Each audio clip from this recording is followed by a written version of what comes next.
Hello. It's been a while. Genuinely, it's been a while. It's been 2 full days since we've been live, since we've chatted about Arsenal in general, and arguably nothing much happened yet. At the same time, quite a bit happened. So it is quite a bit up in the air. So we're gonna discuss all of this stuff. We're gonna discuss latest injury news, later situation surrounding Arsenal, of course. Some transfer rumors, some discussions, but of course the biggest thing is nothing changes, it's just the injuries, because as soon as we get someone back, somebody instantly gets injured, and it feels like a never-ending circle all of a sudden. So that'll be one of the focal points today. We're gonna talk about some sporting director replacements again, because Arsenal apparently are doing, I don't know what they're doing, but it feels they're assessing their options, which is actually kind of nice to see. It's just the biggest pray and hope in towards that is the fact that we actually hire someone properly. So that is the big question. So what's going to happen there? But yeah, I'm going to talk about all that. So if you're new on here, of course, don't forget to smash thumbs up. Don't forget to subscribe, hit that bell, like the thing, all that good stuff. If you have some thoughts you want to discuss, leave them down in comments in the chat live box below. And if you, of course, if you comment, I answer pretty much every single comment I get. So we definitely will be on top of that. But today, we are kicking things off with actually Ethan Vanieri, because it's actually very, very interesting. As soon as Ethan Vanieri gets off the shackles of Mikel Arteta, gets off the shackles of Arsenal in general, he plays for England under 19s against Bulgaria. Yeah, might not be the biggest target, biggest opponent, but at the same time, he scored a very good goal, and he got assisted by Miles Lewis-Skelly, interestingly enough. So the Arsenal connection working very, very good there. It was all during international break over the last 3 days, since I haven't been live. So it's very, very interesting how all of a sudden, as soon as they get to play, you actually do something. And to be honest, Ethan Vanieri was doing actually something at Arsenal as well when he got the game time, was looking better than most of our tacklers in general. So it's a big, big mystery how with Martin Odegaard's injury, with the struggles we have creativity, ball carrying wise, attack wise in general, Ethan Vanieri barely got a sniff of a game overall. So yeah, I guess it's all Mikel Arteta ultimately, because during the last transfer window we sell ESR. We loan out back to Porto Fabio Vieira, and that generally would lead me to believe that Ethan Vanieri is ready, because in preseason he looked pretty sharp, pretty good. The times he played, he looked pretty sharp, pretty good. We all thought, let's be real, including myself, it was just bound to happen eventually that he actually starts for Arsenal at some games, just to try to throw some spanner in the works for the opposing side, and for Arsenal to try kind of cover the creativity issue. But Arteta thought otherwise. He started Trossard there, Merino there, he started everyone else beside the actual number 10, you could argue, actually having the team in Ethan Vanieri. So it is a bit of a question mark what was happening there, how is it going. Arteta tends to praise all the time that it has to be the opportunistic time, the best time to play him, the time has to come together for him to actually start and play. But let's be real, overall, if we look at the games we have played overall so far this season, there have been about 3-4 games where he could have started, even in Premier League. So he started in the Cups against Bolton, against Preston, but ultimately in Premier League he didn't get a kick of the ball. So that is the big, big question, why he didn't start him there. Because for me, he was ready. Why not? Why not test him out? Because the games we lost, the games we drew, we easily could have played him there and see what happens, see what sticks. And to be honest, whenever he has come on, as I said, and in my opinion at least, he has done better than most of our attackers in general, generally like Jesus and Sterling combined even. So we definitely would have lost anything. And as soon as he plays, we get some directness, we get some attack, we get some positions, we get some ball carrying, instant threat and spark in the attack. So that is the big question, why he hasn't played, why he doesn't play for Arsenal in general. Because for England he plays under 19s, he does good there.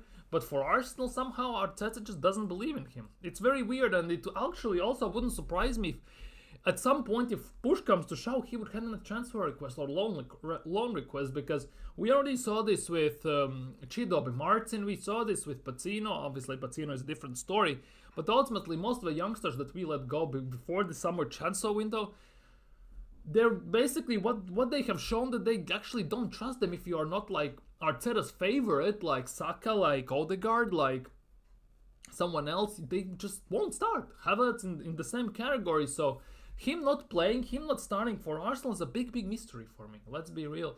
And yeah, I put this all out to you as well. If you have any ideas, any thoughts on this, let me know down in the chat, because definitely that would be a very, very interesting discussion in terms of all that's happening. But swiftly moving on, as we all know, whole Arsenal fan base, including myself, whole summer transfer window and still are screaming out for out-and-out striker, because we create some chances during the games, well, when we create them, because there have been games when we don't create anything at all, and at the end of the day we create them and it goes to a guy who barely can finish 2 forks of his dinner. So that now leaves the question, will Arsenal sign a striker in this January transfer window? And ultimately at the moment it's looking pretty bleak. It's genuinely looking pretty damn bleak, because Victor Gyokeres apparently has said that he wants to stay on Sporting until the end of the season, which already starts to look like he's not going to come to Arsenal. He's going to go either with Amorim to United, either to Barcelona to replace Robert Lewandowski, or he's going to go somewhere else. Because at the moment he has 85 million release clauses. Apparently after this season he has a gentleman's agreement that he can leave, and his price drops from 85 to 63 million, which puts a lot more teams in the contention, which at the end of the day now means that there's bigger chance than not that Arsenal are not going to get him.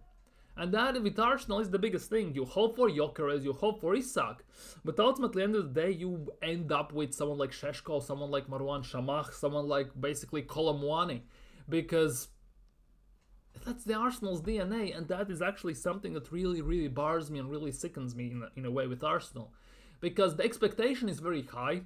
All the transfer rumors, transfer reports are very, very high on certain players, but at the end of the day, who do we sign? Lucky if we sign anyone, to be honest, as well. So it is a bit of a weird one. It's a bit of a different one, but it is a rough one. I'm not gonna lie. Being an Arsenal fan, it feels like a social experiment. But apparently Victor Gyokeres doesn't want to leave in January, which means in summer he will be available for lots of more teams. And now this again comes down to this. Where is it? It has come down to this. According to some reports, Isak's agent has told Arsenal to make a bid for his client in January. If this is true to any level, it's actually mad, because you look at these things, and the moment you are sitting here as an Arsenal fan, you see some random reports come out, and instantly you think, what? How is this happening? Because there's so many ITKs right now out, so many social media wannabe journalists that you basically read all these things and you just basically confuse yourself. And ultimately, we're just talking about this mostly because it's something out there. We need to talk about these things because it revolves around Arsenal, and Arsenal do need a striker. And if it has come to a point where even Isak's agent is begging, on his knees pretty much, for Arsenal to go and sign him, it has to be bad at Newcastle if this is true.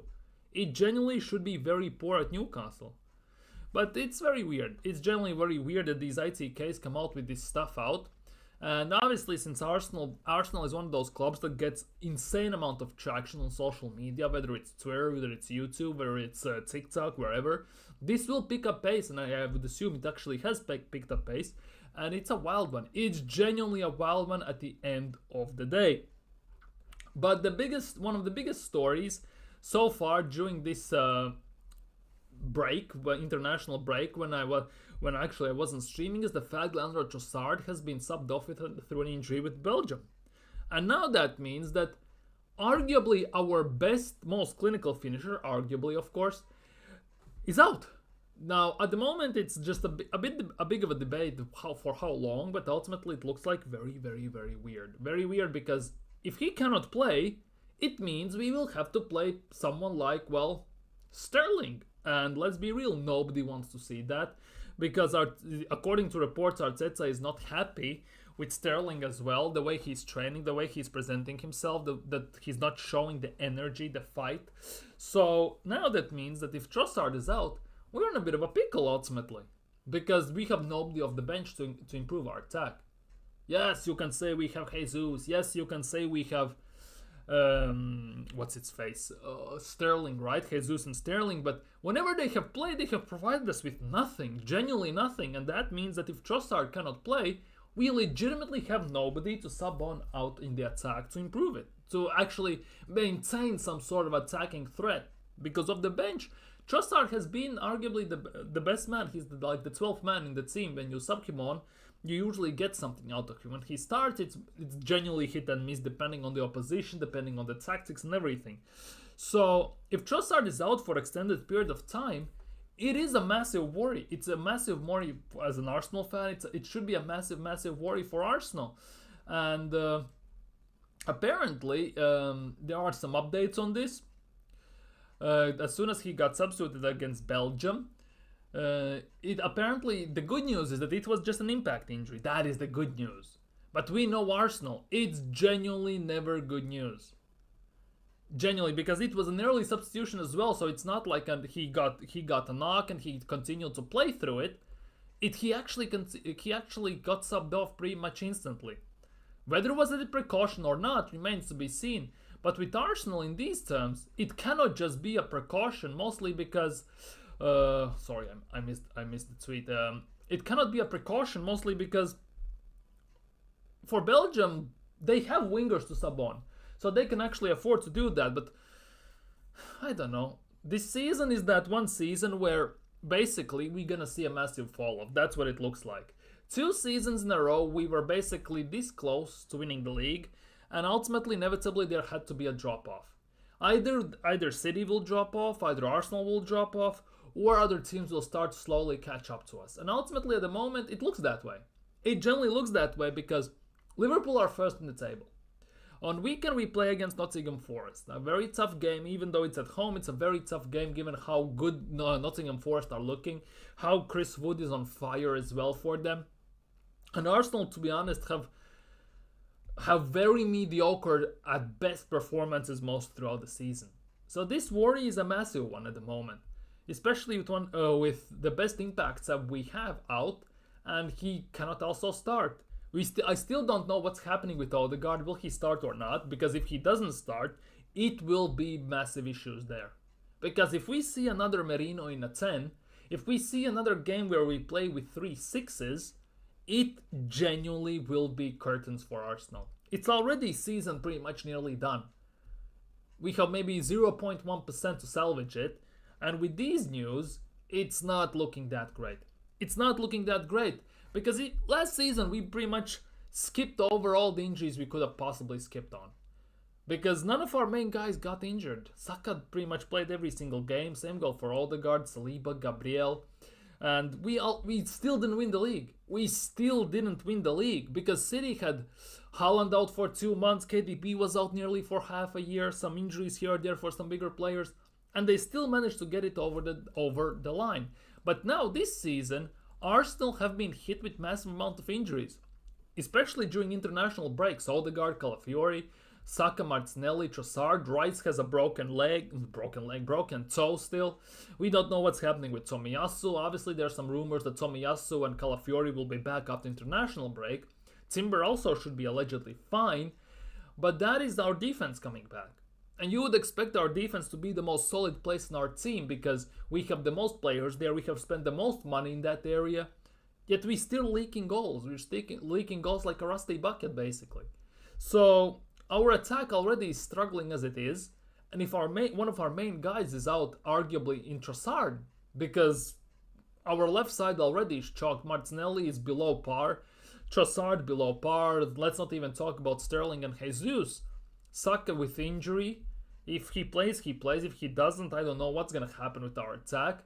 Havertz is basically might as well be a passenger in the team most of the time. Odegaard's injury, Norway sent him back, didn't want to play him, and they still won all the games they needed to win to qualify for a World Cup and everything. They topped the group. They scored quite a bit of goals. Our attack is pretty much non-existent at the moment. If our main guys are out, our attack is non-existent.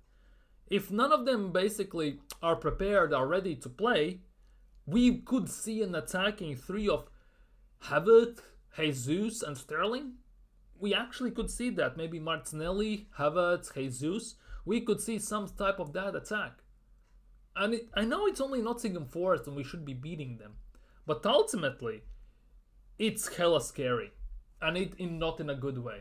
I know top gooners like to say Arsenal are scintillating, scary, dangerous, and all that stuff, but at the moment with all these injuries, we are scary, but just on a very opposite side of that scary.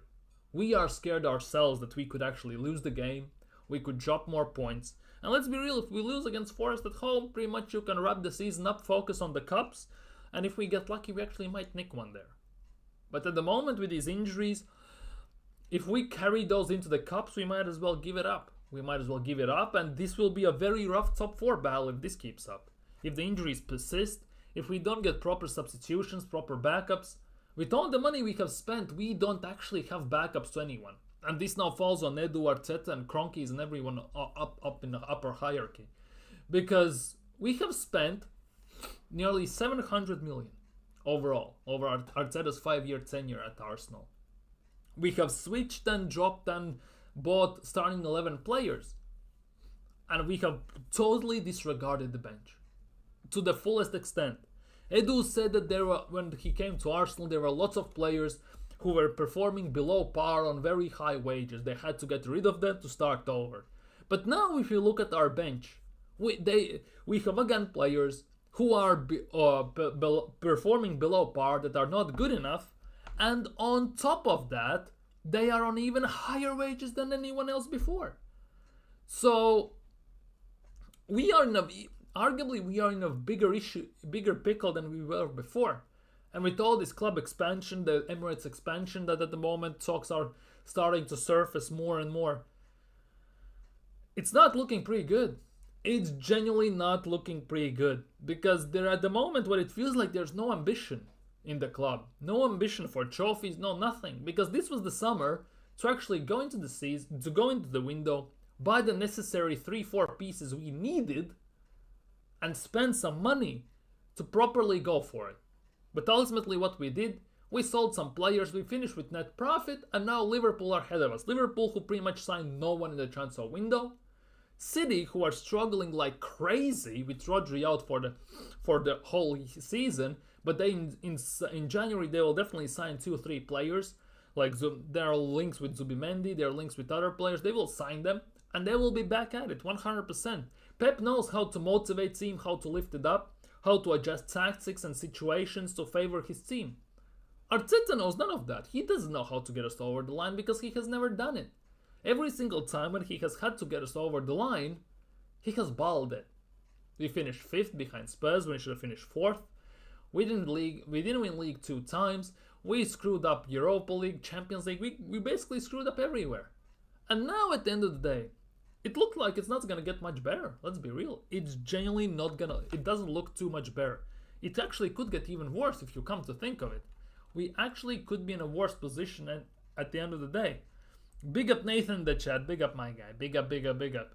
We are at the moment in such a pickle that even... I don't know who can help us. Genuinely, I have no idea who could help us and save us. Because it's looking pretty bleak. We are struggling already as it is, and now with our injuries that coming up, it's looking even worse. Genuinely, it's looking even worse. And I have no idea where this will go from here. Because sooner or later, the penny will drop. Everything will go down the drain, most likely. Because at the moment, I don't know what to say.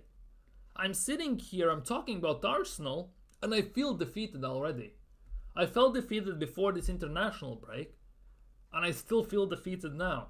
And now we have a run of about 10 to 15 games before the next international break, and I'm kind of even not looking forward to it. I should be, but I'm kind of not, because at the moment I haven't seen anything from Arsenal suggest that anything could change. The performances could change, the performances will improve, and now with the fact that there are unclear issues with Odegaard. Will he play or not? Will he be ready?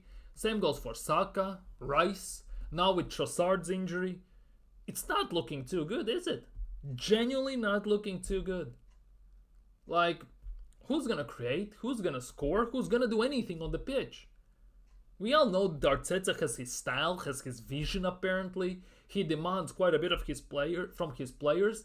And at the moment it looks like Arteta has run all of the players into the ground. Fully into the ground. With no backup, with no improvements, with no help. We pretty much rely on the same 7 to 10 key players with 1 or 2 rotational at times. And we hope for the best. And it was bound to happen eventually that the energy, that the luck will run out.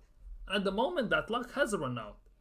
And if there is any indication that arguably Arteta's time is done, it is right now.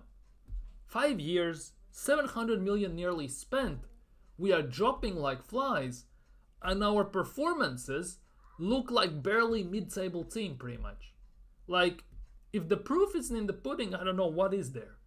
Because Arteta has arguably I would say Kroenkes have let whole Arsenal fan base down. Arteta is screwing everything up at the moment. Like, you should be evolving as a player, you should be evolving as a manager, but ultimately when you look at this season, there has been no improvements in the players, no improvements for Arteta as a manager, no improvements on the bench, no improvements in managing, coaching and anything. We have totally regressed compared to last 2 seasons. Especially compared to the first season we finished second. And the last season when we finished the second part of the season going 14-1-1. Where do we go from here? Like, serious question. Where do we go from here? Because you could say the only way is up. But to go up, you need some foundations to go up. And at the moment, if nothing changes, there's only ways down. Because the way I got brought up basically is that even if you're standing still, you're going backwards. Because everyone else is going past you. And at the moment, we are in this situation where we have gone backwards. Now we're standing still. And every single team is catching up or passing us. And if this keeps up, top 4 race it will be during the whole season. And if we continue these performances, we will end up 6th at the end of the season.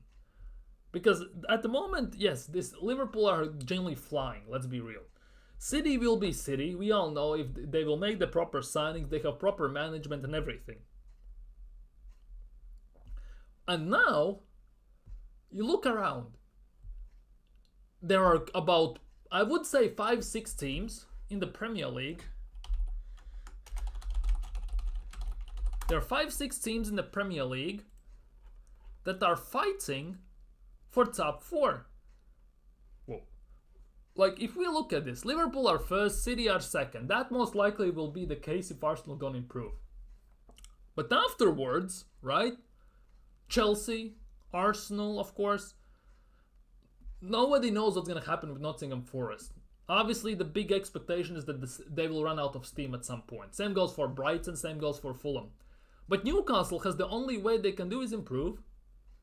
Spurs can only improve. They cannot get much worse. They're shit as it is, but it is what it is as well. United are 13th at the moment. They have got new coach, new manager in Amorim. They're already training. You can see the videos, the reports and everything. And they are sitting 13th in the table. Oh, you think, Arsenal are 4th, United are 13th. But the gap between us and United is only 4 points.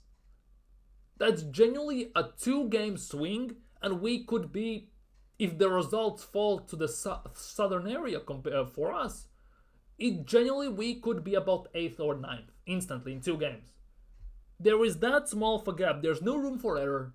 There is no way back. Again, our back's up against the wall pretty much at the moment. Because 9-point gap between us and Liverpool already is insane at this stage, 11 games in. Yes, we're only 4 points behind City, but at the moment we shouldn't be looking at City, we should be looking at Liverpool. Everyone's expecting Liverpool's downfall. But this Liverpool downfall, only way you can see it happening is because of injuries. I'm not wishing Liverpool any injuries whatsoever. But ultimately, the only way Liverpool can drop off is because of injuries. Because they don't have the depth just like Arsenal. Especially in key areas like midfield, for example. And that is the only way. Because City will be City. They will bounce back pretty rapidly. Because we know what Pep is all about. Liverpool is the big question mark how long they will live through this. But we are closing in on January transfer window. Liverpool tend to have pretty bright January transfer windows if history teaches us anything. Of all the teams that are fighting for top 4, Arsenal is the team who generally historically have the worst January transfer windows. And January transfer window should be the window where you basically improve in some areas, maybe 1-2 signings where you are the weakest, and you soldier on throughout the rest of the part of the season fighting for something. But at the moment, at this pace, only thing Arsenal are fighting for is top 4. There is no other way to say this. Arsenal are only fighting about top 4. And exactly, suddenly Chelsea owners don't look so stupid anymore. Exactly. Because we were bantering when they were spending billions on unknown players like Samuel Lee Jackson in the attack, some random guys in the midfield, backline and everything. But now, all this money spent, they have about 45 players in the squad. Arsenal have half of that, not even, less than half of that. But they have rotation. They can legitimately change their 11 every other game. Which means if they get clicking, it's done. Genuinely, it's done for us. Yes, they are maybe a bit more vulnerable defensively, but they have the firepower to actually create 100 times more. Arsenal have that ability, but that solely depends on Mikel Arteta. Whether he will allow the team to create, whether they allow them play expensive attacking football, will he take the shackles of the team and allow them to play football they're the best at? That solely depends on Arteta. Chelsea is by Maresca's DNA, they play that way.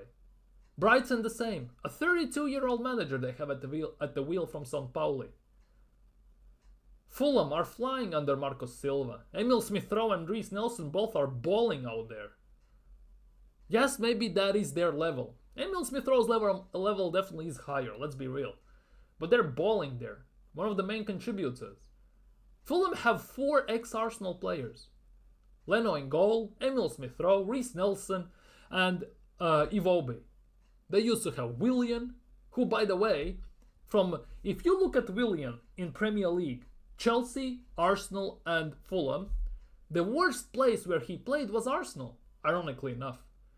He was very good at Chelsea, helped them win trophies. He comes to Arsenal, does basically F all, then signs for Fulham and balls out for them. In 2-3 games for Fulham, he overachieved. He overtook the points he gathered in Arsenal in a whole season. And this is now not anymore a player problem. It's Arteta problem. And it starts to feel that way massively, that players also are starting to get sick of Arteta's tactics, Arteta's ideas. Because people, as much as they want to say, oh, he's an amazing manager, he does this, he does that. But during games, what does he do? Falls to the ground? Sundays? Like, look at this. All this stuff falling to the ground, playing like, I don't know, airplane pilot, landing the planes. It confuses players more than anything, let's be real. It becomes a meme, everyone's laughing. Basically at Arsenal, the way Arteta is, what he's doing on the sidelines, how he's doing things, it's very predictable. Like 5 years, you should be evolving, you should be getting better. But at the moment, we're getting only worse. Players should be getting better. They're getting worse. Like, we genuinely have massively regressed compared to last few seasons. People say, oh, wait for the Dubai trip. This season, there is no Dubai trip. Only way Arsenal can try and do anything this season is basically start playing like they played the second part of the season last year. Right now. Last year we waited till February, pretty much. Late January, February. If Arsenal want to do anything this season, they need to start playing this football right now. At the moment we have in 11 games 19 points. That's like 1.7 points per game. Like, that is actually embarrassing when you look at the other teams and how close the fact that the 4-point gap that separates us and Manchester City is the same point gap that separates us from Manchester United. And City are 2nd and United are 13th. Now that's genuinely embarrassing. Chelsea got a proper keeper and proper center back. Yeah. I still believe that if Chelsea didn't let go of Thiago Silva for this season specifically, they would be much better. Defensively, definitely. Because Thiago Silva is that guy that brings in calmness, experience, level head, and everything. He just gives experience and calmness into everyone. He's a proper leader in the team. If they still had Thiago Silva in that center back trio or however they're playing, Chelsea would be they would be much more dangerous this season. Much more dangerous. Just imagine if Chelsea still had Thiago Silva. Yeah, that's the thing. Ancelotti doesn't do those things ever. He just raises an eyebrow and all of a sudden he team genuinely switches 3 gears higher. Like, obviously Real Madrid are struggling this season, but he doesn't need to do much to make his team understand that they're playing shit. They need to improve, and if they don't improve, it's gonna be curtains from them. With Mikel Arteta, they need to squeeze lemon juice, they need to pet the dog, they get pickpocketed and everything. I genuinely believe that they have been space jammed, it feels like. Like in the beginning of the season when they got the pickpockets to the team dinner, they pickpocketed their talent as well on the pitch. Because it's hard to imagine that this team, in the span of few months, have gone from this to this. It's very hard to imagine that this happens on our own. It's either tactics from Arteta, who's screwing it all up, or the players just don't want to play in the system anymore. It's no coincidence that all of a sudden more and more our players are talking about Arteta's tactics. Saka starts to talk about the fact that attackers need to defend first and then only attack and everything. Saka also was the one who spoke very loudly when Ben White was out that he loves playing with Timber as a right back because he said that it allows him to do more offensive duties. He doesn't need to worry as much defensively. He doesn't need to track back as much. Like, I generally believe the players are sick of these tactics. Because I was an attacker when I played. It didn't matter. I was playing football, I was playing floorball, I was playing basketball. In basketball, I was a shooter. On football, I was an attacker, striker, right wing. Same goes for in floorball, I was a right wing. Yes, I get it. You need to defend. But the one thing I enjoyed the most was attacking, taking on the opponent, shooting, passing, playing different combinations and everything. That was what I enjoyed the most. No coach ever asked me for half of the game to track back and sit on the edge of my own box. Ever. Nobody ever asked that. Because you're an attacker, your duties are to attack. How comes we have to spend 300 million on defense alone pretty much, and we are still forced to use our attackers to help the defense out? Something is not right there. And that is solely on Arteta, Edu and Kroenke. Because Edu and Arteta wanted the players, Kroenke is sanctioning the money, and of course Arteta is coaching them. Like, it doesn't add up at the end of the day. It generally doesn't add up. Yeah, players are not into it. Exactly. They're just not. They're sick and tired of it.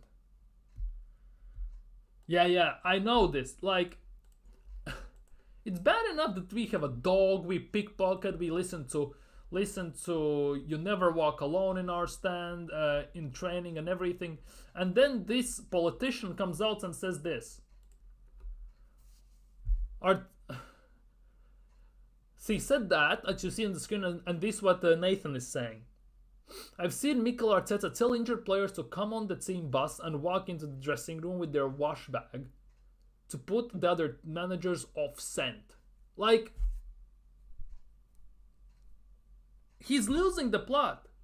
He is genuinely losing the plot here. What scent? What is happening? Does he think everyone's a dog or something? Everyone's sniffing someone? Pause. It's like when dogs meet, they sniff each other's bums. You think footballers do that or what? I just don't get it. What's going into his mind? And to be honest, Zinchenko should be one of those guys who talks the least in these situations.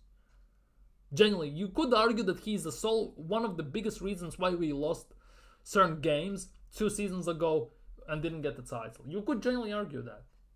The Liverpool game and everything, when he got nutmeg, cried his eyes out and everything, and some other instances when he just booted the ball out for a corner from which instantly they scored. Then he got outpaced by basically a granddad and everything. It's just embarrassing. He basically passed the ball into his own net. You might as well say that. Same goes for Jorginho. How comes we haven't seen Jorginho on the pitch almost ever this season? Like, he gave a ball last year against Spurs away, it was 2-2. Genuinely, again, passed into his own net. This season, he has played odd game here or there. But ultimately, we haven't seen him on the pitch at all. And he gets paid what? I think Jorginho gets paid about what, 150 grand a week or so. Whoa. Wrong tab. He gets paid. How much Jorginho does get paid? Like, out of curiosity. I strongly believe he gets paid 100 plus bags a week. 100 plus bags a week. Yeah, 110 grand a week for Jorginho. 110 grand a week for Jorginho.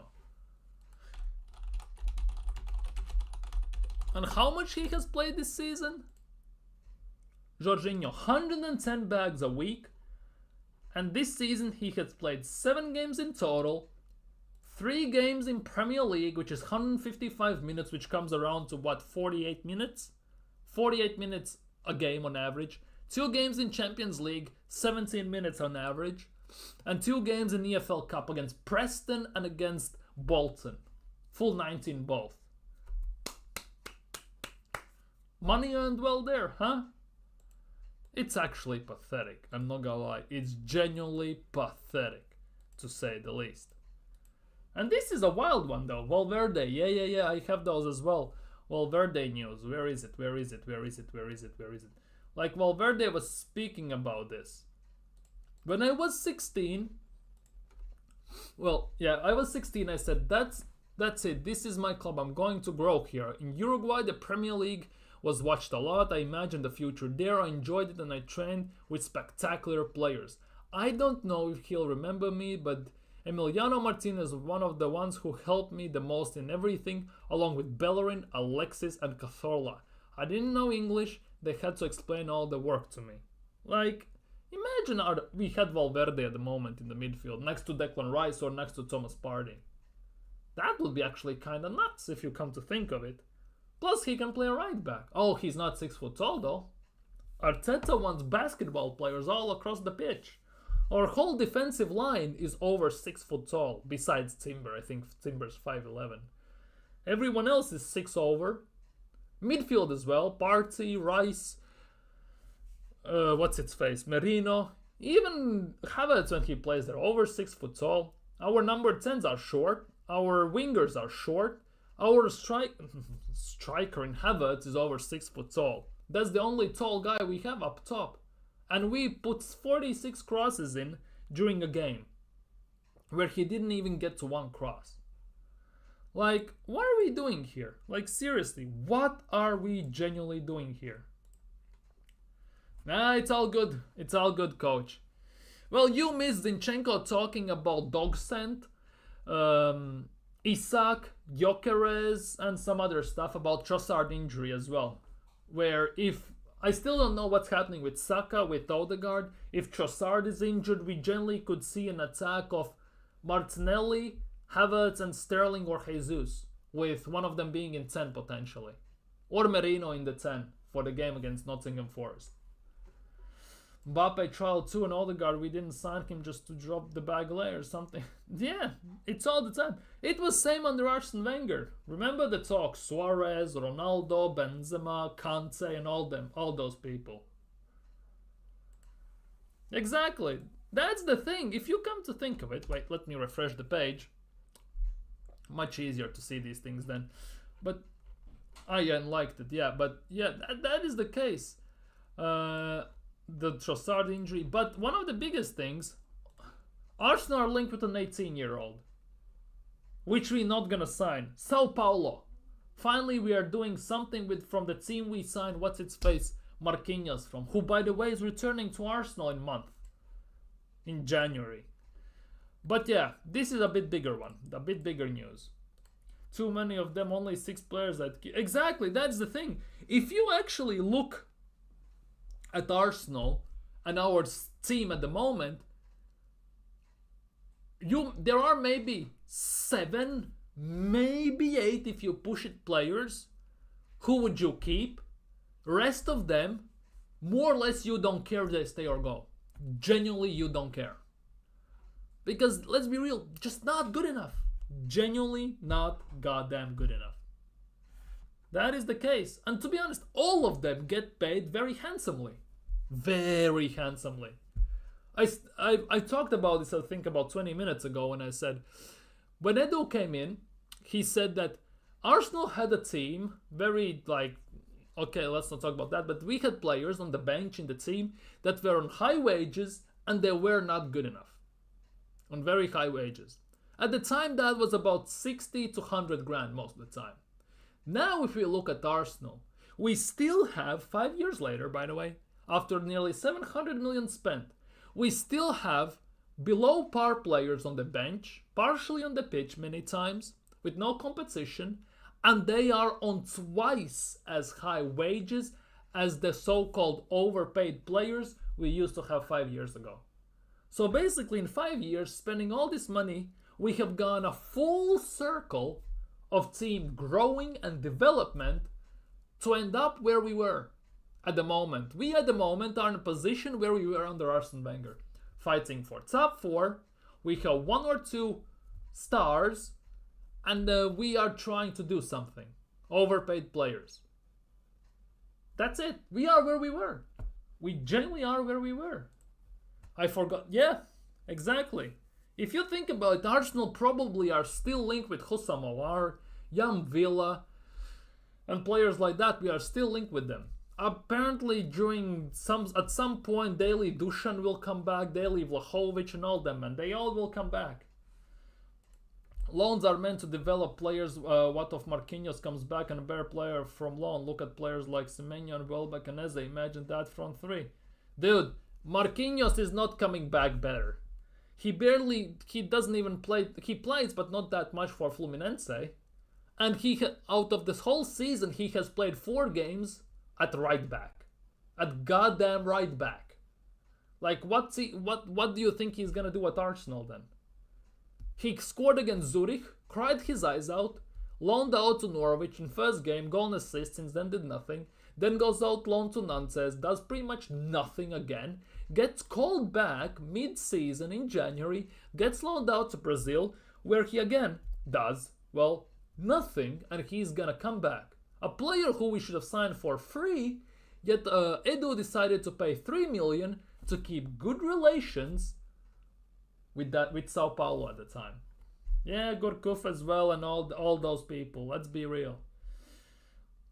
By the way, we also were linked with Zaha for about 50 years as well. It's not just 1 or 2. We were linked with Zaha as well for about 1,000 years. Don't forget that. Saka, Odegaard, Raya, Gabriel, Saliba, Rice, and White. You would keep those? Saka, Odegaard, Raya, Gabriel, Saliba, Rice, and White. So you wouldn't keep Yuri and Timba?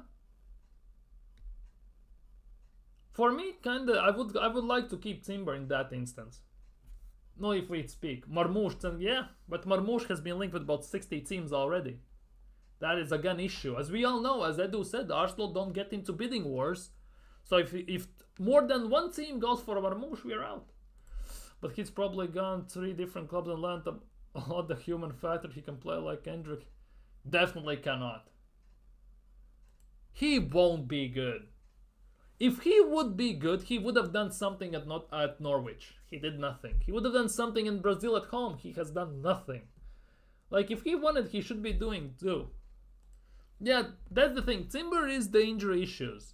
Still not sure, exactly. But most of the time, he's very good. Still more of the time, he is very good. To be honest, Hendrick already base-wise, already is better than Marquinhos. From what I have watched in Real Madrid, he has scored some goals. He has scored some crucial goals. And he has been actually quite decent. And Gula, yeah, to be honest, I don't know why we are linked with Hugo Larsson. 70 million. Wrong player from Eintracht to sign. Marmoush is the only one you could actually target from. But this is an interesting one.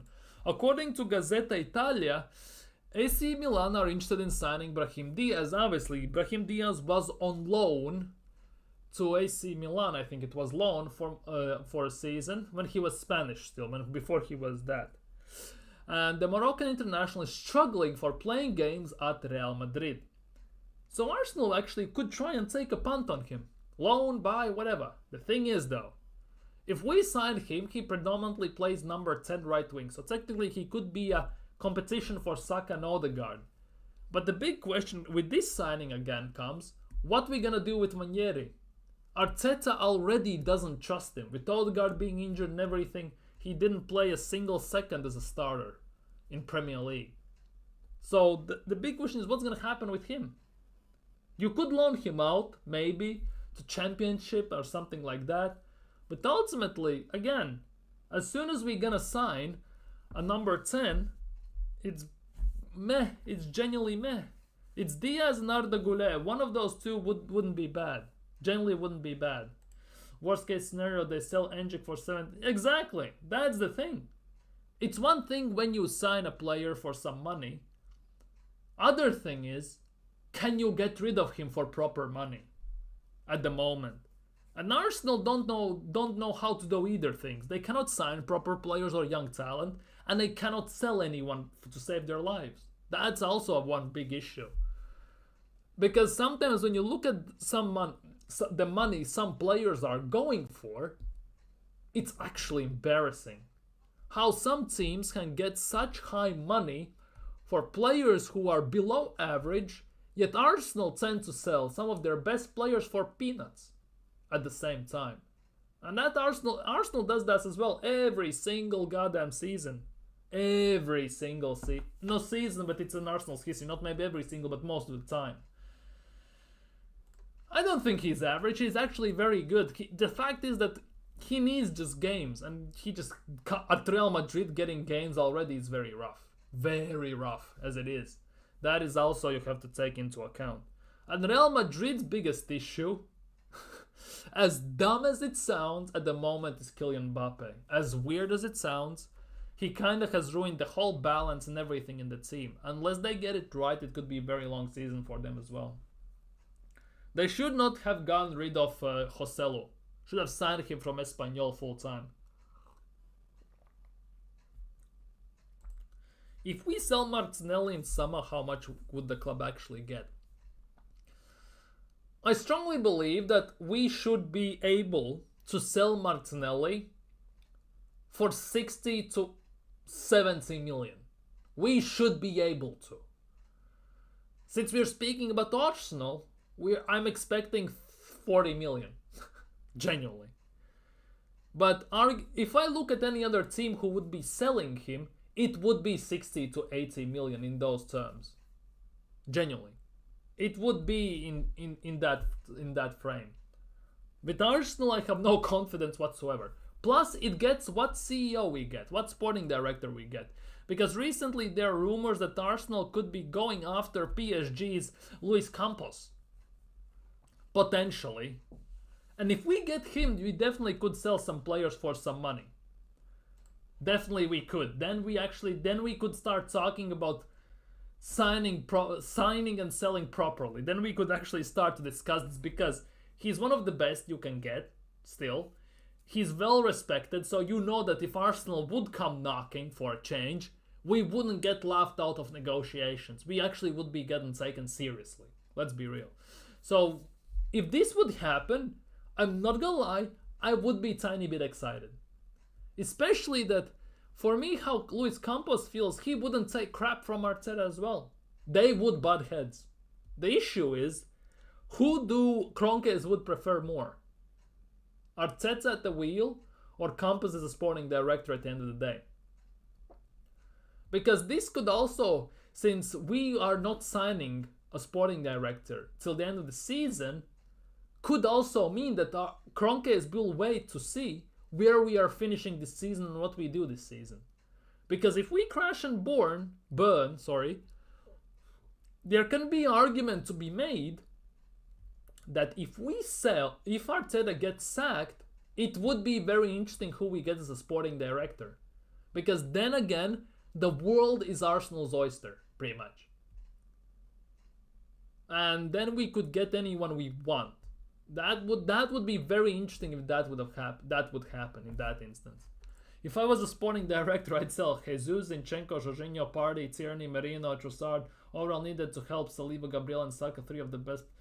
To be honest, you see, Jesus needs to go, Zinchenko definitely needs to go, Jorginho is most likely leaving since his contract runs out at the end of the season, same with Partey.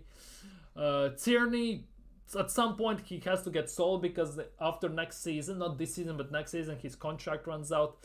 Merino we are not selling because we just got him, so we are stuck with him for at least a season more. Trossard depends. I think Trossard has grown sick of Arteta as well. The thing is, Trossard actually could be balling if Arteta gets replaced. Because for me, just like with Martinelli, obviously, the downfall of Martinelli in the last season and a half, partially is on Martinelli himself. Right? Let's not get it wrong. But it is about partially as well on Mikel Arteta, because since he changed the system, tactics and all that crap, it has totally stopped his progress and development. So ultimately, for me, manager needs to coach the player and manage him properly, with subs, with training and everything, to highlight the weaknesses and try to improve of those, and surround him with players and tactics to hide his weaknesses and then highlight his strengths.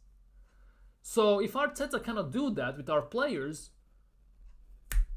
peace out. Genuinely, get him gone. And Saliba, Gabriel, and Saka, I wouldn't say they are some of the best players in the world. Saliba is the closest, yes. Saka needs to do more because he goes missing way too much. Let's be real. Plus he needs competition. And Gabriel, that's the thing. Gabriel and Saliba as a partnership, you could make arguments to be some of the best partnerships in the world. Individually, it leaves more to be desired. For Gabriel more than Saliba. At the same time, I get your point. I totally understand your point when you're coming from. It's Cruz that's the biggest miss. Yeah, true. They are missing him. Yeah, they need some box-to-box type of creator from deep. And they don't have that at the moment. Like, Modric doesn't cut it anymore. He's there more to coach the youngsters. Camavinga doesn't cut it. Valverde is just not it. Still. And Tchouaméni definitely is not it. So definitely they need some more. Saka, Saliba, Gabriel. Definitely. 100%. Those three are unsellable in that regard. The thing is though, if we don't win anything, those three can easily go and hand in transfer requests. Easily, especially with Real Madrid already knocking on Saliba's door. Sooner or later, it's inevitable. Unless Arsenal start to win big things. It's just inevitable at some point. And it will be the same story like with Van Persie, with, well, who else is there? My head is gone already. But ultimately, it's basically like this. It was under Arsene Wenger. We had great attack. We had issues in the midfield. We fixed our midfield, we had issues in defense. We fixed our defense, we had issues in the attack. And every single time, as soon as we fix one of the three spots, one of the three big positions on the pitch, other one is broken. We haven't had every single position fixed simultaneously for the last pretty much, I would say, 18 to 20 years. Something like that. There's always something that's wrong with the team. True, for Martinelli, yeah. Do not sell Saliba, Saka, or Gabriel, whatever. Dude, that's the thing. That depends on system. Genuinely depends on system. Because Trossard as a number 9 could work if we play a different system. But here it just doesn't work. Genuinely doesn't work.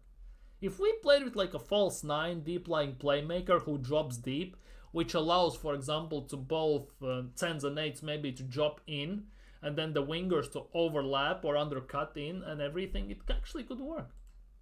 To ease the cells, I bring in Roger. Gyokeres ain't moving. Gyokeres has said he doesn't want January move. He will move in summer. There are some rumors by ITKs that Newcastle's Isak's agent, has contacted Arsenal and are kind of hoping and begging him to put in a bid for Isak. So apparently the wheels are falling off there as well. How true is that? I have no idea. It's just ITKs talking. As we all know, ITKs are the most trustworthy people in the world. I'm still saying Martinelli is right. If we play 3 at the back, could be the case. If we play 3 at the back, but that is a big if, which means it's not going to happen unless we get a manager who prefers 3 at the back. And even then, most likely we're going to play Timber or White there. So it is what it is, I guess.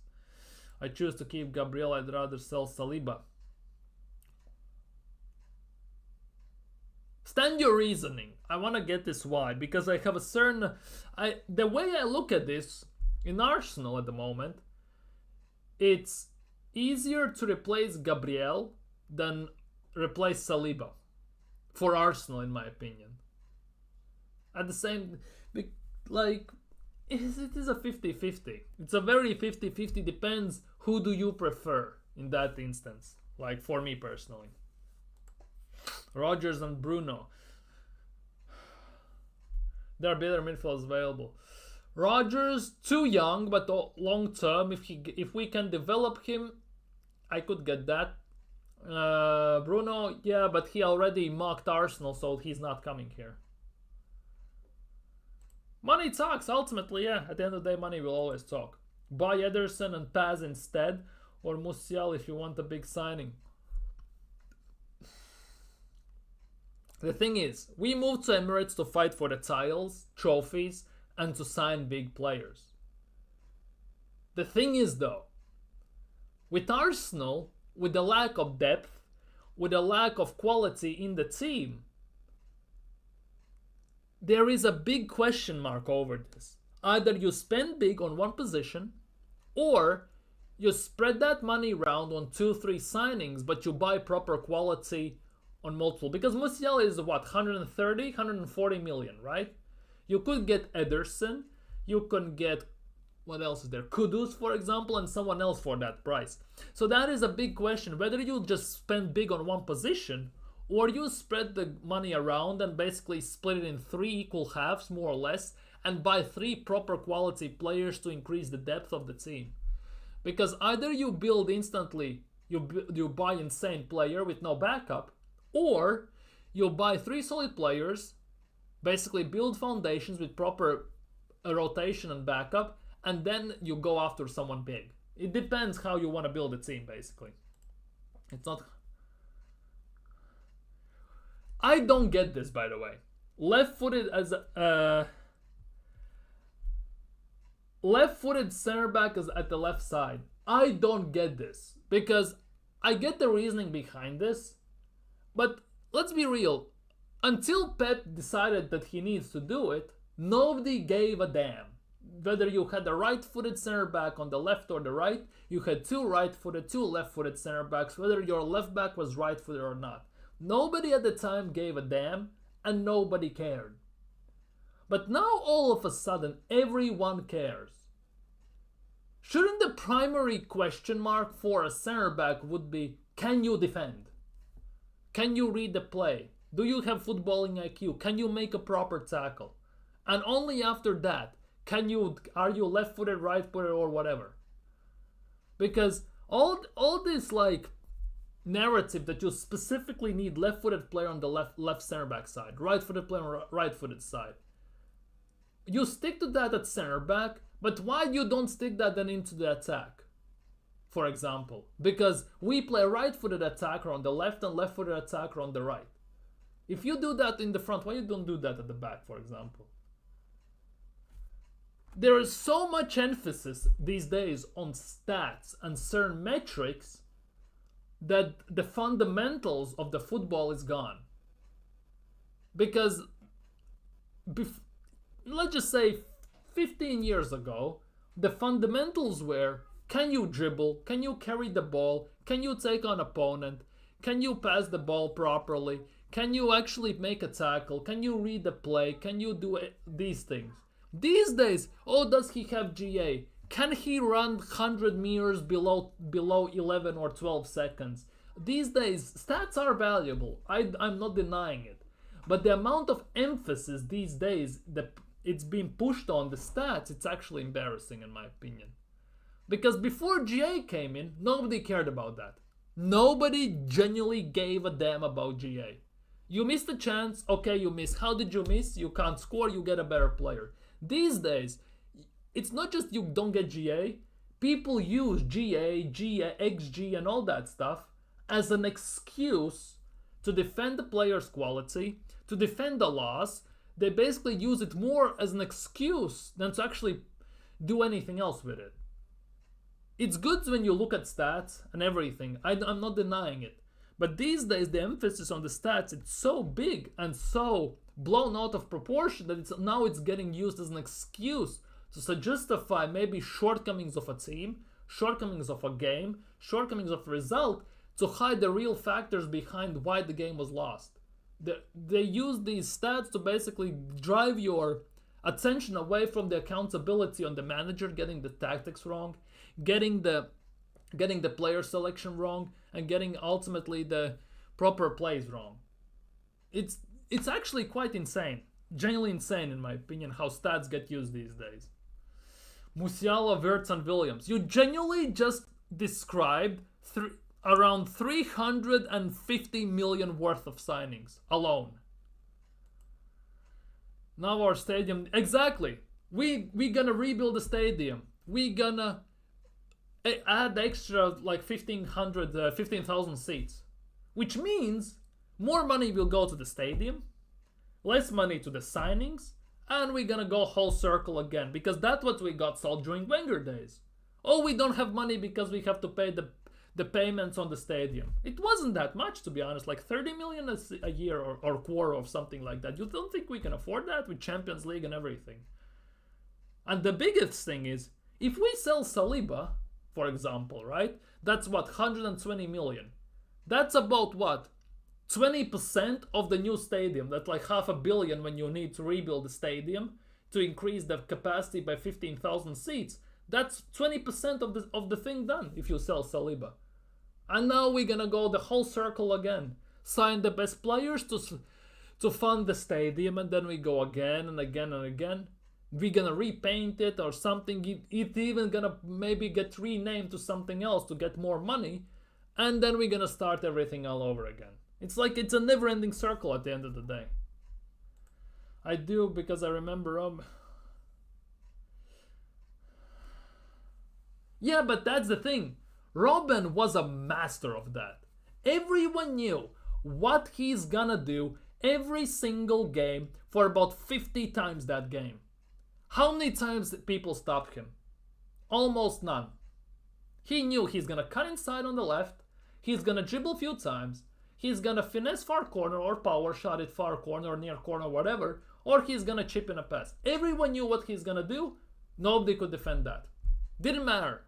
Like, if you are a master in your craft, you are the master in your craft for a reason. People used to laugh at him because he had no right foot. Same goes for Mesut Ozil. At the same time, the vision, the IQ Ozil had, it was like 5D chess. He saw everything 6 moves ahead. Same goes for Robben. He knew what he's gonna do. Everyone knew what he's gonna do. Yet at the same time, nobody could stop him at the end of the day. There's a big difference in that. Get Ederson, Watson, Kudus, Mbuemo, and then Siso. There are many options there. The thing is, as soon as we sign as a club certain players, backups, improvements, big players, it instantly raised the expectations, pressure, and the accountability on the manager, on the ownership, and everything. But they don't want that. That's the big thing. They generally don't want the pressure that comes with actually spending big, going for big titles, and finishing in high places. Because for us as a fans, we want trophies. Wenger said top 4 is like a trophy. Big part of a fan base lives by that like it's Bible or something. Like it's genuinely they live by it. For me, the trophy is the title at the end of the season. Premier League, Champions League. It's cool if you win trophies in a way, but ultimately it's Premier League or Champions League. But these days it's just like a lost art form. Nobody cares anymore. Oh, we got top 4 Champions League. Woo! We genuinely celebrated getting in top 4 and getting Champions League like we have never been there at the end of 2 years ago. Well, 3 years ago, pretty much. Like, what are we doing here? We were there. We genuinely were. Yes, there was a 7-year emptiness in that regard. But that's why we sacked Wenger, because we couldn't get in Champions League. We got back in Champions League. Now again, we are where we are. We are achieving the same results as we did under Arsene Wenger. But somehow there's no pressure anymore on Arteta. Nobody cares. He's the best looking Spaniard. He's insane. He's the best. Nobody's better. We cannot sack him. You cannot put pressure on him. There's no accountability on his part. Like, that also doesn't fly. If you were cussing the legend of the club in Arsene Wenger for the performances and everything, do that same to him. Give him a chance. It's been 5 fucking years and 700 million spent. There is no more chances. Win or get out. Bastoni, an amazing center back. Would love him. He's left-footed, but also like Tomori, and he's right-footed. Yeah, Tomori, to be honest, left Chelsea and is prospering. No idea why English coaches don't want him, though. That's the big thing. But it is what it is at the end of the day. Sooner or later, he will become, Canadian or something. Look at Kenny Tete, Tim Robinson at Fulham. Yeah, that's the thing. Smaller teams have a good ballers. Bournemouth have Gyokeres at left back, for example. Fantastic player. Nottingham Forest have ballers. Murillo at centre back. Half the world wants him. They have ballers. But Arsenal don't move like that. They rather sign an unknown Japanese player from Australian League or something like that and pray they pull a rabbit out of the hat. Like they did with Henry, like they did with Vieira and players like that. But that only works if you have the IQ and knowledge like Wenger used to do. We signed a nobody manager from Japan, basically, what we did. And he totally destroyed the league in the first few seasons, in a positive sense. Arteta doesn't have that, and he's talking like he's won loads of things. The things he says in interviews at the moment is the same level of waffle Ten Hag said half a year ago before he got sacked a few months ago. Basically. Oh, dude. A guy who, quote-unquote, could not dribble, yet destroyed everyone. One touch bang. One shot bang. Absolutely incredible. Phenomenal. Low-key, the fact that he played with Henry, on certain level, he is also very underrated, in my opinion. Because certain things he did, just woof. We blew 335 million on Vieira, Lokonga. Exactly, 350 million on Vieira, Lokonga, Mari, Kai, Jorginho, Zinchenko. And then you have your Kiwiors. Tomiyasu is a decent player but injury prone. Then we have signed about 50 million goalkeepers and everything. We have blown so much money. We did a stream like 2-3 weeks ago where we talked about this. Over 300 million spent on subpar players that wouldn't get into the team even under Arsene Wenger in his latter days, in the twilight in his career. Thomas Frank is a guy who can get the winning mentality out of Arsenal. Mikel too young, the Spain coach too. Thomas Frank, no. I need proven winners, experienced winners who get the job done no matter what the costs. Mbappe not happy at Madrid, to be honest. We won't bring him to Arsenal until Arteta goes. Because number one thing that Arteta wants, as Bukayo Saka said a month and a half ago in an interview, is that he wants attackers to defend. Mbappe doesn't want to defend whatsoever. Arteta can't handle a big ego. We have seen that. He wants only yes men. And Mbappe is a big ego. Let's be real. We saw what. He barely could handle Guendouzi, Aubameyang, players like that. And only then he just basically exiled from the team. So what's the point in us spending 100 million on Mbappe? It's just actually wild, to be honest, at the end of the day. It's actually kinda nuts to say the least. And obviously it is what it is. We talked about Rafinha a few days ago, 75 million. Barcelona want at least 83. That's according to Ficayas, but it is what it is. You cannot trust them many times. But yeah, I think on that note, well, not yet. Yeah, he's 32, yeah. But at the end of the day, you need to win. Arsenal are not a project anymore. We need a winning manager. We legitimately, last season, we were 3 signings away from actually doing it. And what we did, signed Kiwior. End of discussion. We used to have proper players, Vieira and Campos. Exactly. It took us legitimately 10 years to replace Patrick Vieira. Well, 15 years to be honest. And that is Partey Wenger. Partey Wenger. What am I talking about? Thomas Partey we signed.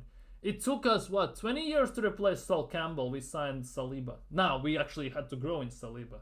I don't want Pep as well. I don't want another inverted manager.